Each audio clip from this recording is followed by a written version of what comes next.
Guru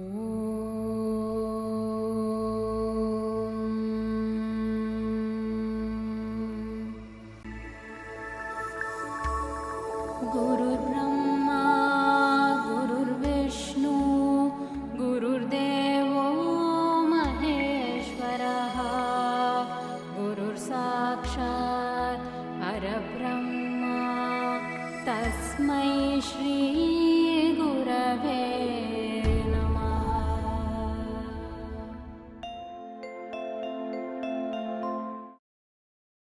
Good morning. Hope you've been finding the episodes so far both informative and useful. In today's episode, we'd be seeing Utkatasana. Utkatasana means both intense and powerful. And as you will see while doing the asana, Utkatasana truly is both intense and powerful. I would like to clarify one point regarding asana. In the Ashtanga Yoga format presented by Sri Patanjali, asana and pranayama are two of the 8 limbs in Ashtanga Yoga, which means asana is not just a posture. It is a method of creating self-awareness. Our immediate accessories by which we could raise our awareness and observation is our body. It is the most important tool, our temple. In an asana, we have to make sure that we are inviting every fragment, every part of the body to participate in an asana so that it culminates into yoga, and that is a very important essence. Also, I'd like to emphasize that we are ordering the episodes in such a way that the preceding as well as succeeding episode are aligned in such a way that they deliver a meaningful sequence. So it's not a random order of episodes or asanas. Each preceding and succeeding episodes contributes towards building a firm practice. Now we will go ahead and see Utkatasana. The previous episode was Tadasana, in which we did both Vimanasana and Urdhvastasana. Both of these will be used to perform Utkatasana.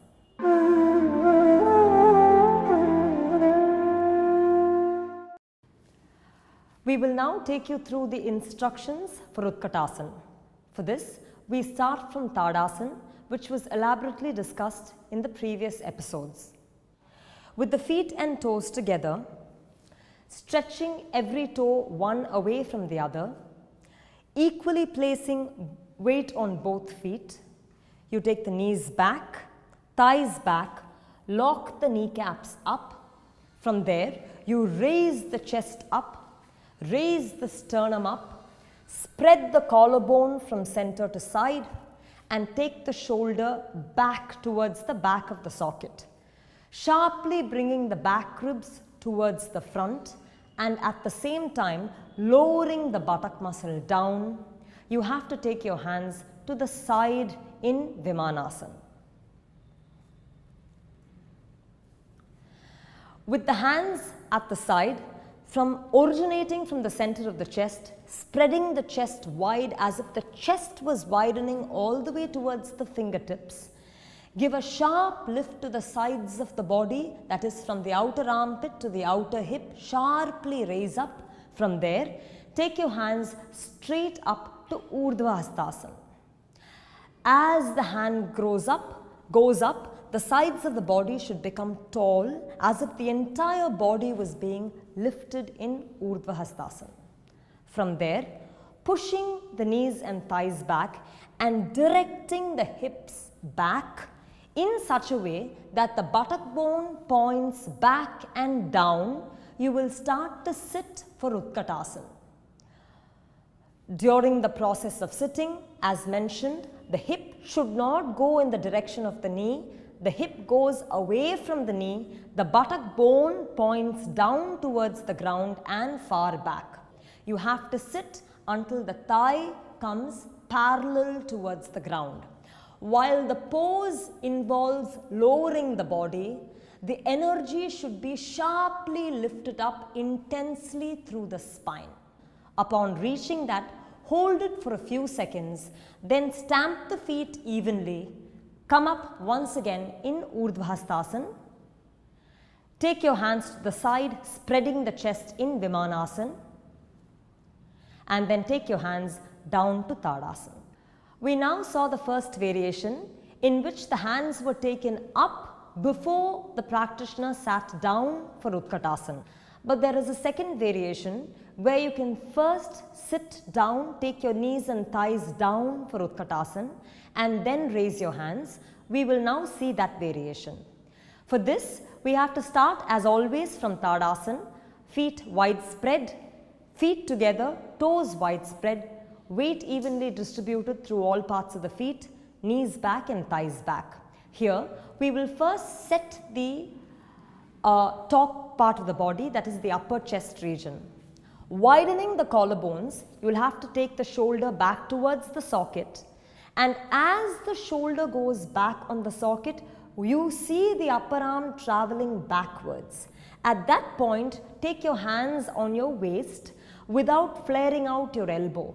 So your hands are on your waist. If you flare out the elbow, the chest collapses.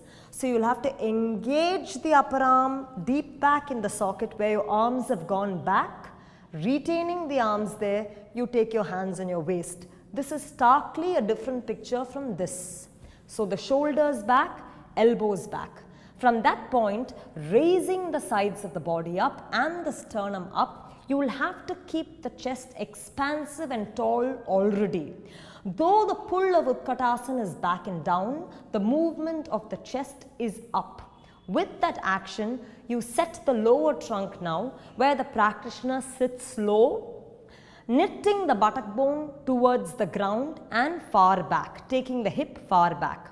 At this point, remember we said that the grip of the chest is upward, that needs to be retained, while the squatting position goes until the thigh is parallel to the ground. Here you have to adjust the spine straight, pulling the spine back as if it comes over the buttock. From there, you take your hand in Urdhvastasana, then raise the spine further with the action of Urdhvastasana, then stamp the feet and then come up, lower your hands to Tadasana.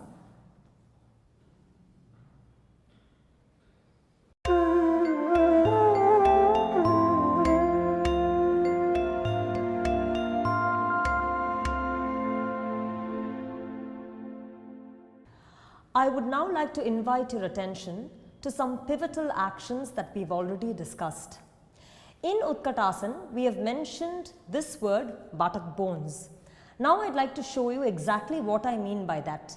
First, we start by sitting on the ground with the legs stretched out in front of us. Here, usually you see a contact between the back thigh and the ground. But when I bend my legs, keeping my back straight, then you feel that you're sitting on two piercing bones, one on the root of the right buttock, one on the base of the left buttock. This is the buttock bone, which you feel almost as if it's pricking the ground. And it's important to know the location of this buttock bone. On one caution though, if you were to slouch, then you move away from the buttock bone and start resting on the tailbone. That is a wrong understanding. So we'll have to make sure that you're pulling the back ribs in, and at that point you land on what you need to sit on, the sits bone or the buttock bone. We will now discuss the movement of the shoulder. Always, when a practitioner or a person stands, you have the shoulder always falling towards the front of the socket. And as you can see, this, when it falls on the front of the socket, results in a mild slouch. This has to be reversed. This shoulder bone or the upper arm bone has to be housed deep back within the socket. It has to move far away from the breast. That pulls the back ribs in and makes the spine tall. So the shoulder should transition deep back in the socket. We've mentioned that the arms should be lifted up in Urdhvastasana. When you're lifting the arms in Urdhvastasana with an attempt to lift the whole spine, make the whole spine tall and erect, it's common that a person lifts the arm out of the socket in a way that the arm chokes the throat. This action is a wrong action. Instead, when you lift the arm, when you take the arm up, the arm that has a tendency to go out of the socket should be descended sharply in the socket while maintaining the lift of the spine. So again, this action is a wrong action where the throat is choked. This action where the upper arm is descended into the socket with the chest raised is the right action. Now we'll move to the lower trunk, that is the thighs. When we sit for Utkatasana, a person tries to a beginner tries to lower from the knee, where the knee goes ahead of the toe, This knee is a highly stressed knee when it goes in front of the toe. The knee should always be driven back away from the toe in the direction of the thigh. Again, this is wrong action. When you sit and drive the knee back, thigh back towards the hip, that is the right action. So the latter action where the thigh moves back towards the hip, where the knee is pulled away from the toe, is the right action to go with. Finally, the movement of the spine. When we lower our trunk, usually the spine tends to fall this way. This is a dropped spine when the spine falls. Instead, you should mark a length for the sternum, and as you go down, the lift of the sternum must be retained. It shouldn't be compromised like that. Keeping the chest lifted, you should strike Utkatasana. There is then the action of the buttock muscle, and this is an important action to note. The buttock muscle, as in this is the entire gluteal muscle, and at the origin of the buttock, where the buttock starts, that point should be noted. Usually when a person goes into Utkatasana or any standing pose for that matter, there is a tendency to push the spine lower back forward, because of which this buttock muscle raises up. This causes tremendous strain in the lower back. That should not happen. This buttock muscle should move down. And when this buttock muscle moves down, as you can see, the abdomen naturally moves towards the spine. Again, this is the wrong action where the buttock is lifted and the lumbar is thrusted. This is the right action where the buttock is lowered and the abdomen naturally falls back. It is with this action that you need to go to Utkatasana. This would be the right action.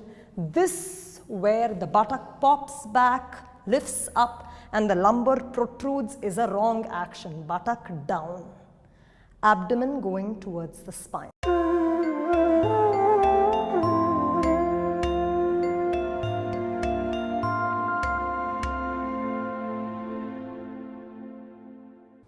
Now that we've seen the instructions and the actions in detail, I will now sum up the pose for you. We first start from Tadasana. Feet and toes together, toes widespread, weight distributed evenly on the right and left leg, knees and thighs back, sternum lifted, chest tall, the entire spine tall, shoulders gearing deep back in the socket, back ribs in, and top buttock muscle down. How do we know that? The abdomen is not protrusive, abdomen naturally reclines towards the spine. From there, we take our hands in Vimanasana, spreading the chest wide. Again, the hands, if they are forward, the chest will collapse.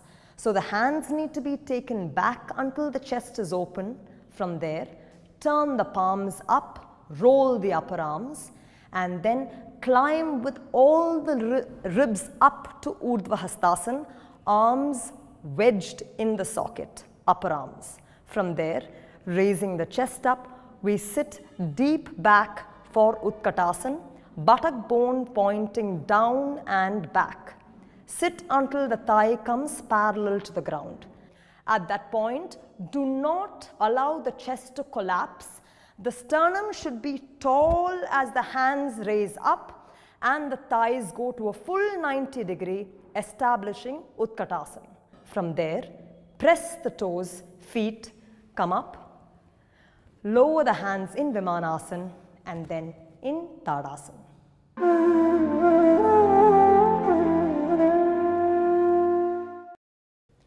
We will now show you how to address the problem of a strained lower back or a strained back in Utkatasana. You keep your hand on the waist and go down to Utkatasana with the chest, spine lifted as well as the thighs back, buttock both back and down. Very often it so happens that while the buttock is being pushed and the chest is lifted, a strain is felt on the lower back. I will now show you this with the hands up in Urdhvastasana. As you can see, there is an entire arching lower back with the abdomen protruding forward. This puts immense pressure on the lower back. What you have to do is really cut this top buttock muscle down and pad the abdomen towards the spine. Now there's a transition, it's a lengthened spine, released spine, and this is the spine necessary for Utkatasana. Stamping the feet, we come back up to Urdhvastasana and then to Tadasana. Another approach to relieving lower back strain is by keeping the legs hip width apart.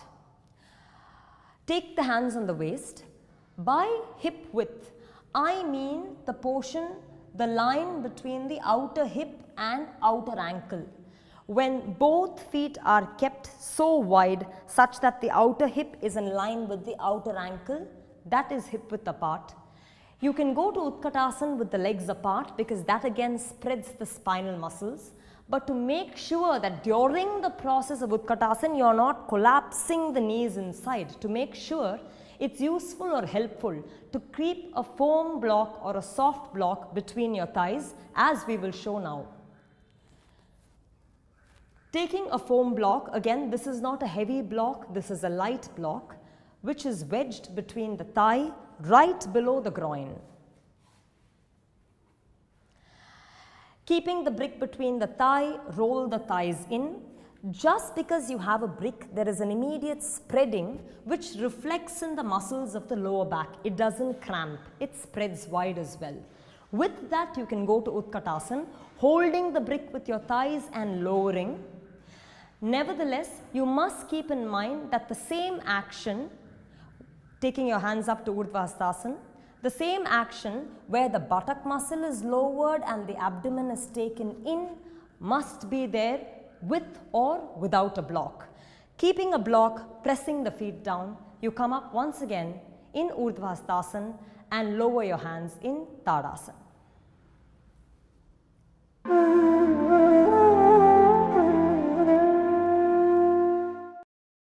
Another difficulty students may face, no matter how long their practice is descending the thigh parallel to the ground. When you attempt to take the thigh parallel to the ground, it is common to actually struggle to cut that 90-degree position, and in that struggle sometimes students drop their knees ahead of the toes. Both of this would be wrong. To not go to a 90 or worse to take the knee ahead of the toe, neither of this should be done. We'll show you a way of addressing this now. You use the flat surface of a wall in such a way that you lean against the wall and step forward with your feet around 1.5 feet away from the wall.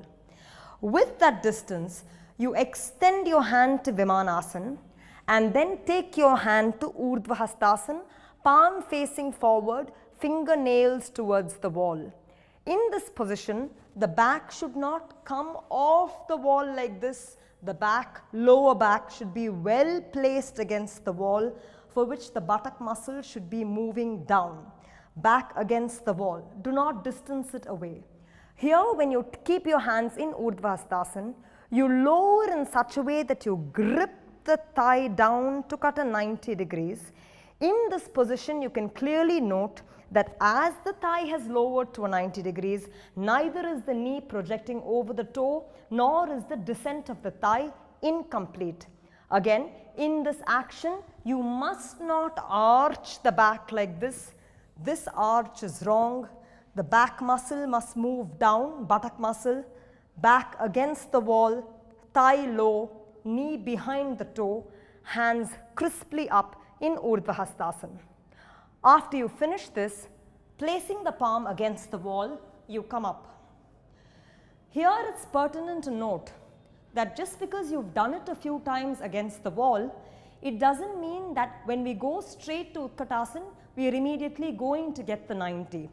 You have to habituate the body to get accustomed to what a parallel line means before you're able to completely approach it in an independent practice.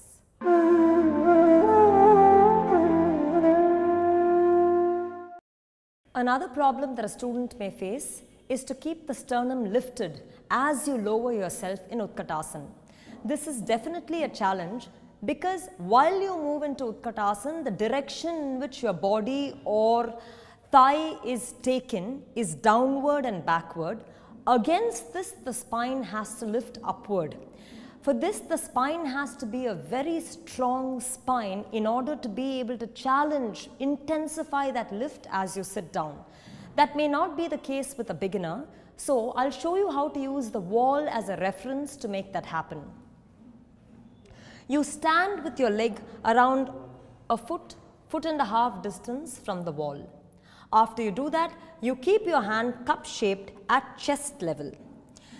Usually the hand should be as wide as the shoulder or slightly wider, but here I'm using a pillar which is narrower, but essentially keep the hand shoulder width apart, hand at chest level. What happens is when right now my sternum or the bone between the chest is parallel to the face of the wall. But when you move to Utkatasana, it starts to sink downward and then it starts to lose that parallel contact or the parallel reference with the wall. For that, you have to stand, create a grip with your fingertip, and this grip doesn't come from just the fingertip. Through the back ribs, through the lift of the sternum is that grip. So there is a connection here. Back ribs, lift of the sternum, grip. It's not an isolated or a dry grip. It has to be an organic grip. With that, as you move down to Utkatasana, you see, I'm trying to keep the sternum tall, as I move to Utkatasana. At this level, you can even straighten the arms to push your spine back. Push your spine back. Give that lift to the sternum. At this, you can see the face of the sternum, the face of the wall are one. From here you stand up and release.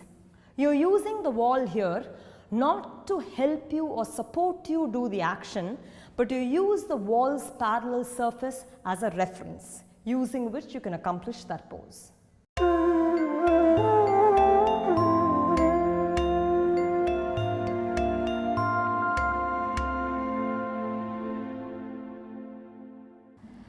In today's episode, we saw various sections to a practice, general instructions, queries, clarifications of certain actions, certain challenges in practice and how it can be overcome, and hence there are various dimensions to the practice of an asana. The asana itself is very nuanced and one has to concentrate, apply and do an asana mindfully. Moving to the benefits of Utkatasana, because we go to a low squat-like position, exercising and applying all parts of the lower limb, that is the legs, the thigh bone, the ankle, the knee, the shin bone, the feet, they are all properly engaged, wholly engaged, delivering great benefit and strength to both the muscular and the skeletal structure of the leg. And then, as we saw in Tadasana, we did Vimanasana and then Urdhvastasana. Vimanasana helps in spreading the diaphragm, which Utkatasana then lifts. The entire spine is lifted, the diaphragm also, and when the diaphragm has that spreaded gentle lift, it offers a relieving massage to the respiratory region. When an asana is done mindfully, it offers several benefits, but for that, we have to apply our mind steadily in the practice of an asana, which is a skill that one learns over time. In the upcoming episodes, we'll see more asanas. Hope you found today's session useful. Thank you.